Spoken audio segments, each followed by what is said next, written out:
Welcome to Top Facts.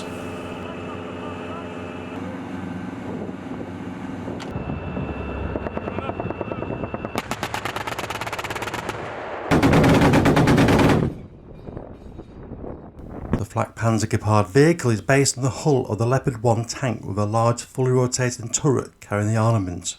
It is fitted with a pair of 35mm Oerlikon KDA autocannons and 2 radar dishes, one a general search radar located at the rear of the turret and a tracking radar and a laser rangefinder located at the front between the guns. It is reported the Gepards in Ukraine are achieving success at down the 2.5 metre wingspan Iranian Shahed 136 drones. The radar can detect them 16 kilometres away, and it takes as few as 6 rounds to shoot them down, with a similar number needed to destroy a cruise missile. Not bad for a 40-year-old anti-aircraft gun system.